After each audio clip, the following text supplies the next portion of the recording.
नमस्कार, स्वागत है आपका HN24/7 में। मैं हूं आपके साथ योगेश आर्य। आज देहरादून नगर निगम में अधिकारी डॉक्टर अविनाश खन्ना जी हमारे साथ मौजूद हैं। उससे बातचीत करेंगे और तमाम जानकारी हासिल करेंगे। सर, बहुत बहुत स्वागत है आपका। नमस्कार। सर, देहरादून में अगर ड्रेनेज सिस्टम की बात करें, क्योंकि बरसात का समय है, मानसून आ गया है, तो ऐसे में किस तरह की व्यवस्थाओं को आपने बेहतर करने का प्रयास किया इस बार? देखिए, ऑलरेडी हमारा जो कंट्रोल रूम है वो स्थापित है।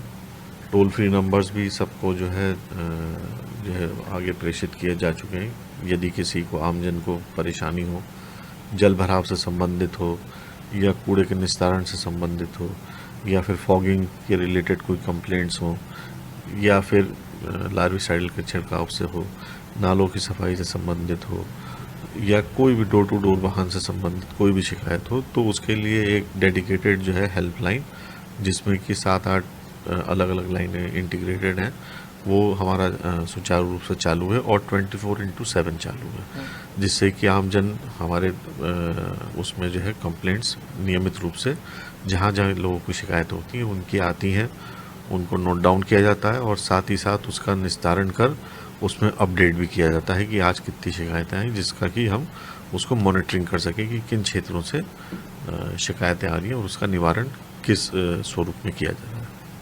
सर, स्वच्छता रैंकिंग में देहरादून की स्थिति को सुधारने के लिए किस तरह के प्रयास जो हैं वो किए जा रहे हैं? देखिए, स्वच्छता रैंकिंग के लिए तो ऑलरेडी जो है हम लोग अब गत वर्षों में अगर आप देखें तो काफ़ी इम्प्रूवमेंट हुआ है। हम लोग 3 डिजिट से 2 डिजिट में आ गए और लगातार रैंक जो है हमारी सुधार की तरफ है, अग्रसर है। अभी इस वर्ष का जो है रैंक डिक्लेयर नहीं हुई है, लेकिन हमें पूरी आशा है कि हम लोग जो है इस वर्ष भी सुधार की तरफ आगे बढ़ेंगे, क्योंकि फील्ड पे वास्तव में काफ़ी कार्य किए गए हैं। शहर में डोर टू डोर जो कूड़ा उठाने की स्थिति है, वो स्थिति किस तरह की है? क्योंकि कई तरह की चुनौतियां बहुत सामने भी आ रही हैं।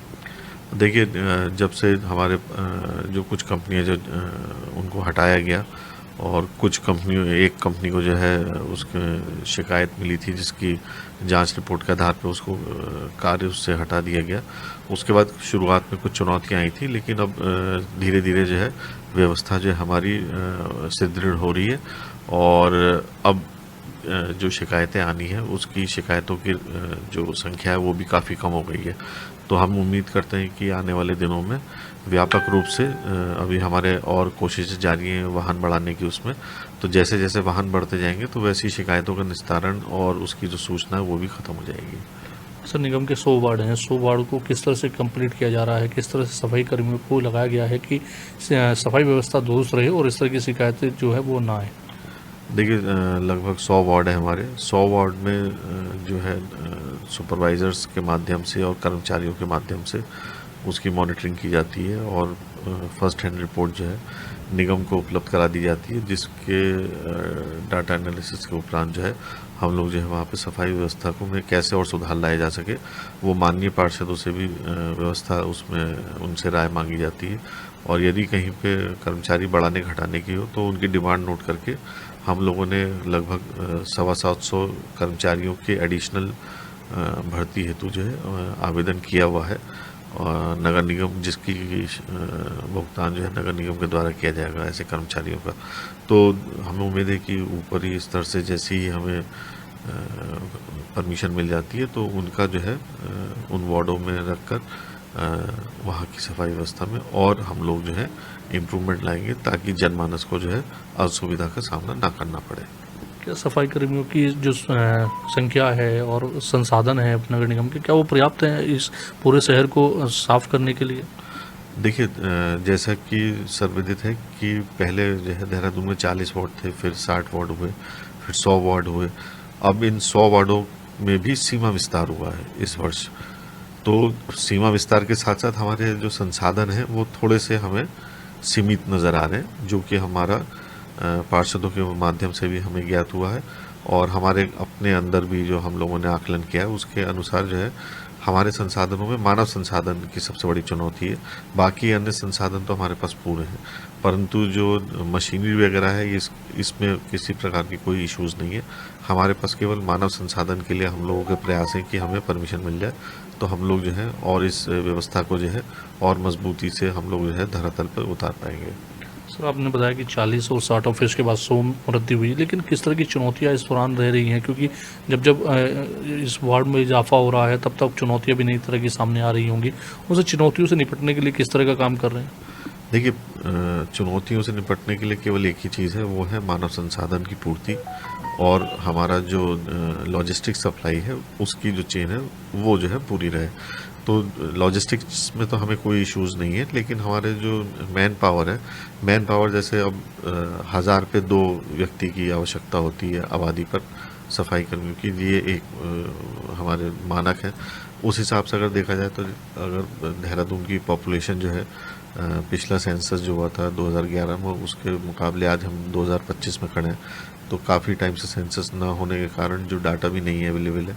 परंतु जो हमारे टैक्स अनुभाग और अन्य से जो हमें डाटा प्राप्त है उसके क्रम में ये कहा जा सकता है कि आबादी लगभग 2 गुनी हो चुकी है पहले के मुकाबले इस दौरान में। तो मानव संसाधन हमारे वही पुराने ही हैं, तो उसमें जो है हम लोगों को जो है नई आवश्यकता की ज़रूरत है कि मानव संसाधन जब बढ़ेंगे तो निश्चित रूप से जो है हम लोग जो है हमारा जो मुकाम है स्वच्छता को और आगे लेके जाने का, उसको जो है हम प्रतिपूर्ति से पूरी कर पाएंगे।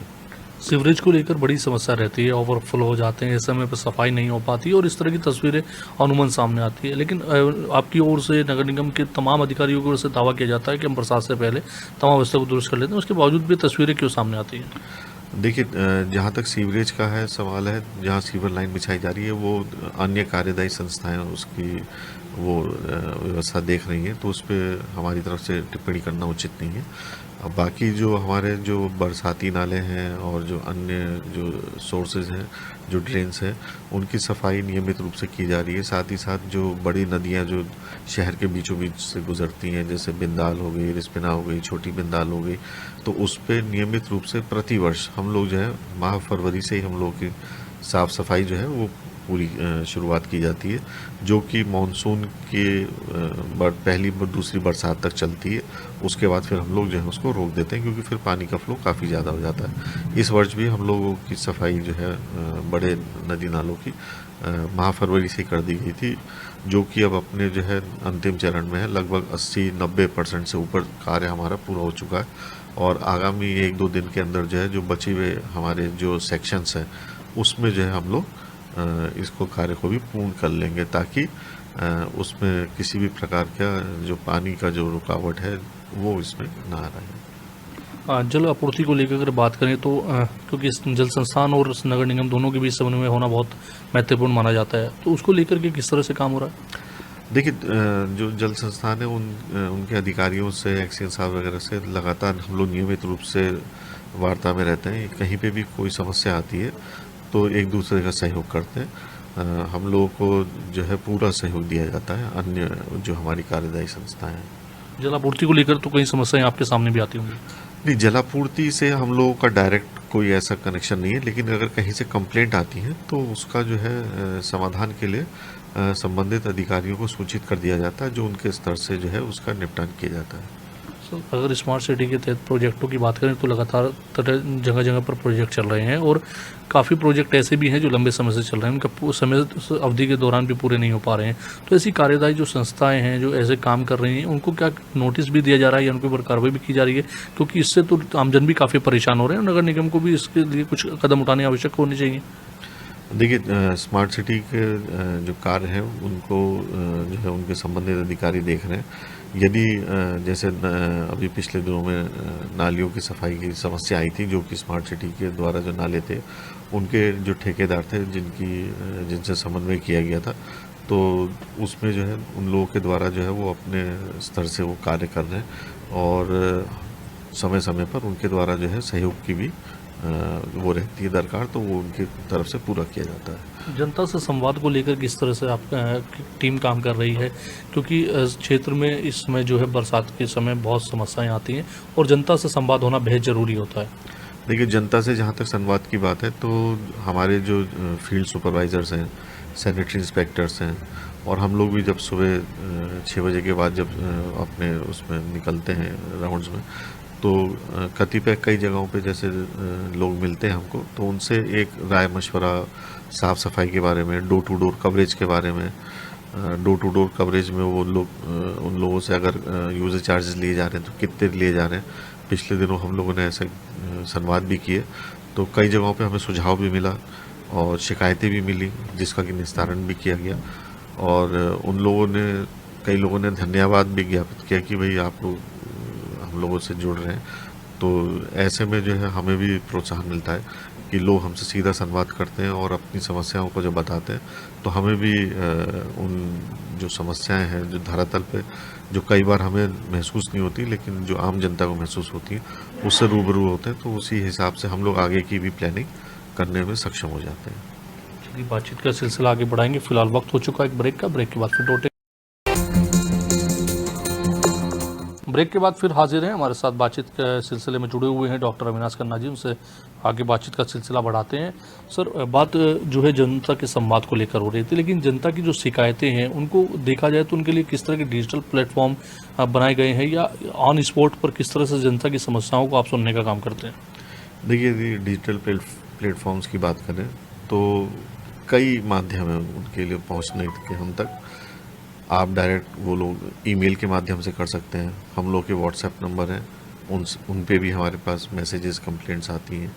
हमारी जो ऑनलाइन जो अदर प्लेटफॉर्म जैसे कि अपना जो कंप्लेंट सेल है वहाँ पे कर सकते हैं। साथ ही साथ जो हमारे टोल फ्री नंबर्स हैं उसमें भी कंप्लेंट्स नोट डाउन होती हैं। इसी के साथ साथ जो जैसे हमारी सीएम पोर्टल है उसके माध्यम से भी कई बार शिकायतें की जाती हैं। तो उन सब का निवारण जो है हमारा टाइम बाउंड होता है और उसको हमें निवारण करने में ही उसकी समीक्षा ऊपर उच्च अधिकारियों के द्वारा भी की जाती है कि कितना समय लिया गया, किन कारणों से डिले हुआ, क्या ऐसी कोई समस्या है जो बार बार जिनकी पुनरावृत्ति हो रही है। तो उसको जो है हम उसका एनालिसिस करके ये देख लेते हैं कि भाई किस उसमें जो है और आगे सुधार की ज़रूरत है, जिस पे कि कार्य करना के लिए जो है हम लोग फिर आगे काम करते हैं। हाल ही में राष्ट्रपति का दौरा हुआ, 3 दिवसीय राष्ट्रपति दौरे पाए थे। इस दौरान आपकी ओर से किस तरह कामकाज किए गए? देखिए, माननीय राष्ट्रपति जी का ये जो दौरा था काफ़ी इसमें हाई प्रोफाइल दौरा था और उसके लिए जो है अलग से व्यवस्था की हमें कोई आवश्यकता नहीं। हम लोगों के पास पूरे संसाधन थे। हम लोगों ने जो है टीम अपनी जो है सेक्शन वाइज बनाई थी। जैसे फॉर एग्जांपल राष्ट्रपति आशियाना से लेके ब्रह्मकमल तक एक टीम थी, ब्रह्मकमल चौक से लेके हमारी अब दिलाराम चौक तक अलग टीम रही, फिर आगे हमारी अलग टीम रही, ईसी रोड पे अलग टीम कार्य कर रही थी। साथ ही साथ हमारा हर्रा वाला सेक्शन जो एयरपोर्ट से आता है वहाँ से लेकर रिस्पिना तक अलग टीम थी। रिस्पिना से रेस कोर्स रोड तक की अलग टीम थी। रेस कोर्स के अंदर हमारी 2 टीमें थी, जो कि एक पुलिस लाइन को संभाल रही थी और एक जो मुख्य मार्ग थे उनको संभाल रही थी, और सभी टीमें आपसी समन्वय पे थी।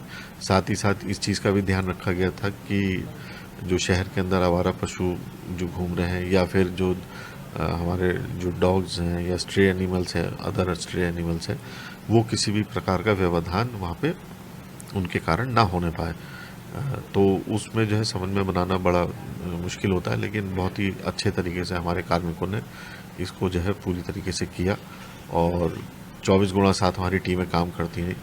जितने भी अगर शहर में जो गार्बेज फ्री वर्नेबल पॉइंट्स जो थे हमारे, उस पे भी कार्य किए गए और नियमित रूप से जो है हमारी टीमें अपने क्षेत्र में मौजूद रहीं और समय समय पर अवगत कराते रहे यदि किसी प्रकार की आवश्यकता रही हो उन लोगों को। लेकिन सर, सवाल ये भी उठता है कि जिस तरह की व्यवस्थाएं उनके आगमन के दौरान हुई, इस तरह की रोजाना देखने को नहीं मिलती, और ऐसे में अगर देखा जाए तो शहर में कई ऐसे अतिक्रमण आपकी ओर से उनके दौरे को लेकर हटाए गए जो कि रोजाना हटने चाहिए। ऐसी एक टीम क्यों तैयार नहीं की जा रही जो लगातार जो है अतिक्रमण पर भी कामकाज करे, अतिक्रमण को हटाए? क्या ऐसा नई टीम बनाई जा पा रही? नहीं, ऐसा नहीं है। जो हमारे यहाँ जो लैंड सेक्शन है उनके तत्वाधान में जेब्रा टीमें बनाई गई हैं जो कि पृथक रूप से कार्य करती हैं और जो निगम का जो स्वास्थ्य विभाग है उसके साथ समन्वय बनाते हुए चलते हैं। फॉर एग्जांपल जैसे नालों के ऊपर अगर कोई अतिक्रमण है तो उसको हटाया जाता है ताकि उनके नालों की सफाई की जा सके ठीक से, या फिर कहीं पे जैसे माननीय कोर्ट के किसी उसके फैसले का अनुपालन किया जाना है तो उसमें भी वो टीमें काम कर रही हैं। और भविष्य में कहीं कोई क्षेत्र में कोई अतिक्रमण ना हो इसके लिए भी स्थान चिन्हित करके वे टीमें जो है नियमानुसार अपने रूप से अपने स्तर पर काम करती हैं और उच्च अधिकारियों को अवगत भी कराती हैं प्रतिदिन की अपनी कार्रवाइयों से। लेकिन जो दौरे के दौरान व्यवस्था रही वो अगर रोजाना हम स्थापित करें तो? देखिए, दौरे के दौरान जो है कुछ चीज़ें हमें आउट ऑफ वे भी करनी पड़ती हैं, तो उसमें देखा जाता है, और साथ ही साथ जो लोगों का जो रोज़गार है वो न छिने, उनको अल्टरनेटिव रोज़गार मिले, तो उसके लिए भी ध्यान रखते हुए थोड़ा सा मानवीय दृष्टिकोण भी देखा जाता है कि यदि कोई पब्लिक न्यूसेंस नहीं हो रही है तो उसके लिए जो है उसमें थोड़ी सी हम लोगों के द्वारा जो है टीम के द्वारा भी जो है थोड़ा सा मानव दृष्टिकोण रखते हुए कार्य किया जाता है। यूसीसी को लेकर अगर बात करें तो जो यूसीसी लागू हुआ उसके बाद से रजिस्ट्रेशन की किस तरह की संख्या सामने निकल कर आ रही है, और लिव इन रिलेशनशिप में भी जो है कितने रजिस्ट्रेशन अब तक हो चुके हैं? देखिए, यूसीसी जब से लागू हुआ तब से हमारे जो है शुरुआत में केवल हमारे एक ही सब रजिस्ट्रार थे, अब हमारे पास 10 सब रजिस्ट्रार हो गए। पहले एक सब रजिस्ट्रार हमारे 100 वार्ड की रजिस्ट्रेशंस की देख रहा था, अब हर एक रजिस्ट्रार 10-10 वार्ड को देख रहे हैं। साथ ही साथ हम लोगों ने जो है अभी तक जो है कुल मिला के टोटल जो अगर आप देखें तो लगभग 10,500 से ऊपर हमारे पास एप्लीकेशंस आई हैं, जिसमें से हम लोग 10,000 से ऊपर एप्लीकेशंस का निस्तारण जो है गुण दोष के आधार पे कर चुके हैं।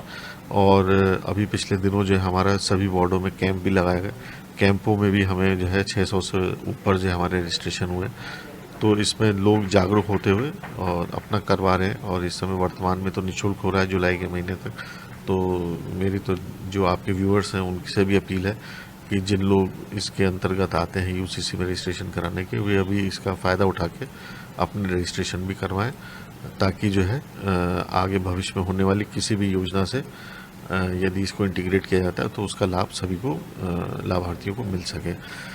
जहाँ तक हमारी लिव इन रिलेशंस का जो रजिस्ट्रेशन का है, तो उसमें मैं बताना चाहूँगा कि लगभग हमारे पास पिछले हफ्ते तक लगभग 28 रजिस्ट्रेशन हमारे पास अप्लाई किए गए थे, जिसमें से लगभग 18 रजिस्ट्रेशन गुणदोष के आधार पे हम लोगों ने स्वीकृत किए हैं, और करीब 2 रजिस्ट्रेशन हमारे जो है हम लोगों ने कैंसिल किए हैं, जो उनके पेपर्स थे उनके पूरे ना होने के कारण, और बाकी कुछ रजिस्ट्रेशन जो एप्लीकेशन है वो हमारी जो है उसमें क्लैरिफिकेशन में पेंडिंग है, जो कि समय आने पे जो है उसका निस्तारण किया जाएगा नियमित रूप से।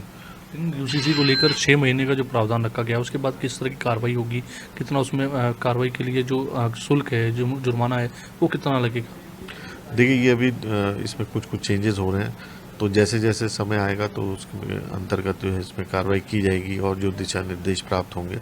लेकिन यूसीसी के अंतर्गत जो है ये साफ तौर पर है कि यदि कोई विलम्ब से अपना रजिस्ट्रेशन कराता है तो उसमें जो है उनको जुर्माने का प्राविधान है। तो मैं चाहूँगा, अपील करूँगा लोगों से कि वो अपना रजिस्ट्रेशन समय रहते करा लें, ताकि किसी भी प्रकार की असुविधा से बचा जा सके, क्योंकि ये एक बहुत ही महत्वाकांक्षी योजना है और इसका प्रभाव जो है आने वाले समय में निश्चित रूप से दिखाई देगा।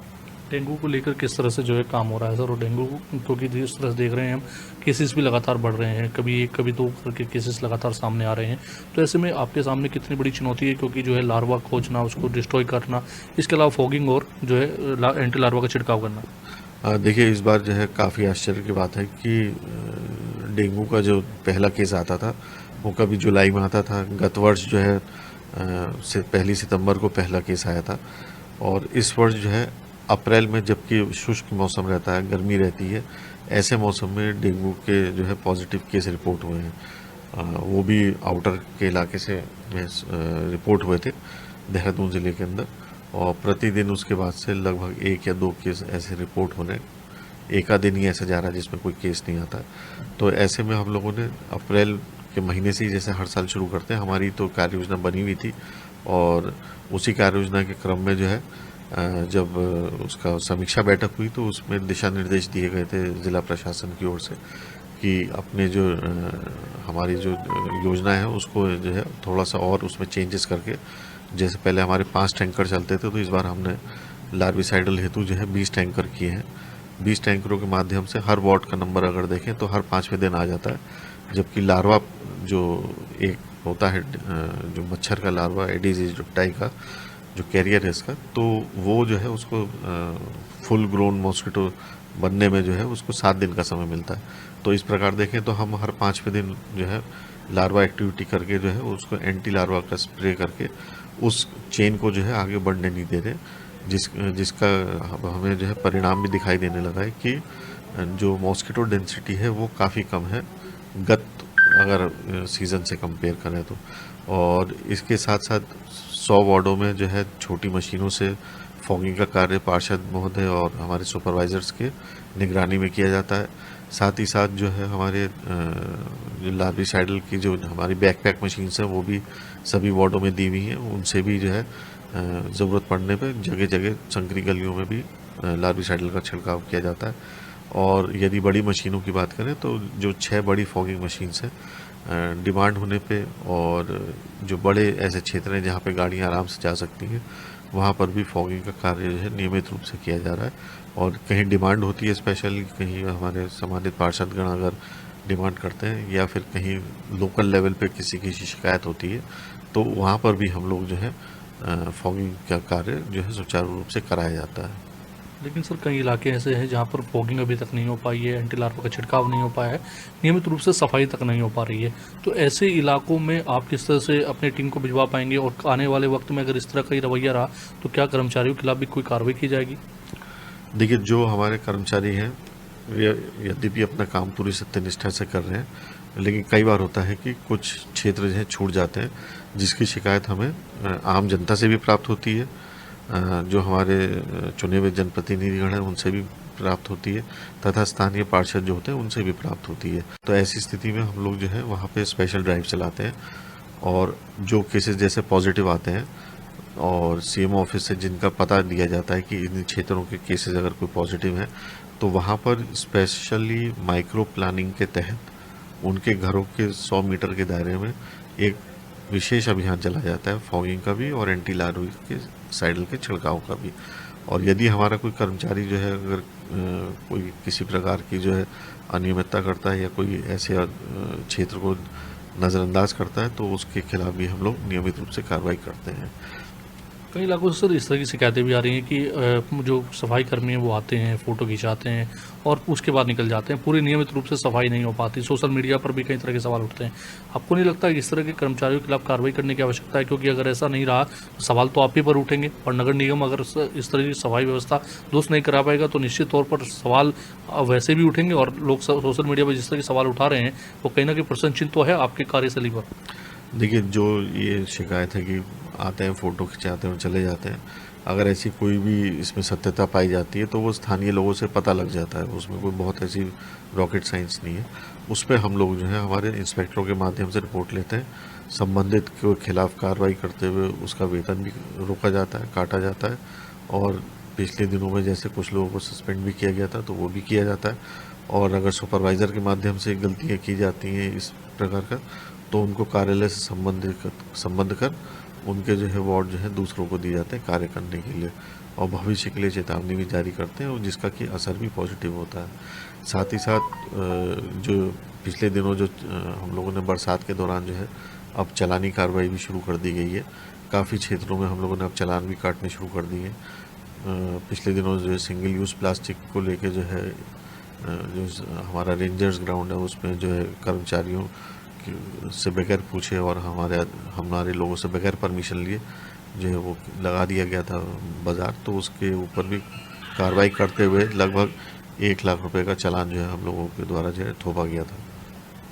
सर डोर टू डोर जो कलेक्शन हो रहा है, कूड़ा कलेक्शन, उसकी जो गाड़ियां हैं वो कई दिनों तक नहीं आती, कि लगातार शिकायतें हो रही हैं। इसके लिए कंटिन्यूस वहाँ पर कूड़ा उठान हो और कूड़ा के उठान के साथ साथ उसका जो डंपिंग जोन है वो शहरों से बाहर हो, इसके लिए किस तरह की व्यवस्था की जा रही है? क्योंकि बीच में हमने देखा कि डंपिंग जोन शहरों के अंदर थे तो लोगों ने काफ़ी विरोध किया। देखिए, जो आपका प्रश्न है ये मेरे ख्याल से कारगी से संबंधित है। तो कारगी के लिए मैं आपको बता दूं जो कारगी में जो पेट्रोल पंप के बगल में जो हमारा जो ट्रांसफर स्टेशन था उसको जो है परमानेंटली अब बंद कर दिया गया है। वहाँ पे लगभग 15,000 टन के आसपास जो कचरा था उसे जो है शिफ्ट कर दिया गया। अब जो है वहाँ पे किसी भी प्रकार का जो है हमारा जो है कोई वेस्ट नहीं है और उसे जो है अब आगे के लिए जो पार्किंग एरिया के लिए कन्वर्ट किया जा रहा है। साथ ही साथ जो हमारा उसके अपोजिट जो हमारा स्टेशन था उसको तो पूरी तरह हम पहले खाली कर चुके थे। वहाँ पे अब मैकेनाइज्ड ट्रांसफर स्टेशन शुरू हो गया है जिसमें कि अब कचरा जो है ज़मीन पे नहीं आता है, सीधे गाड़ी आती है और हमारा जो उसकी मशीन है उनके अंदर डायरेक्ट फिल किया जाता है और फिर मशीन से डायरेक्ट कैप्सूल जो हमारे बड़े कंटेनर है उसके अंदर जो है कॉम्पैक्ट करके सीधे जाके हमारा शीशमवाड़ा जो प्लांट है उस वहाँ पे जाके जो है उसका निस्तारण किया जाता है। चलिए, धन्यवाद सर अपना कीमती समय देने के लिए। तो आप सुन रहे थे नगर निगम से डॉक्टर अविनाश खन्ना जी को, जिन्होंने तमाम नगर निगम से जुड़े विषयों पर अपनी राय रखी है। मेरे साथ फिलहाल बस इतना ही। अन्य खबरों को देखने के लिए बने रहिए Channel 24/7 पर। नमस्कार।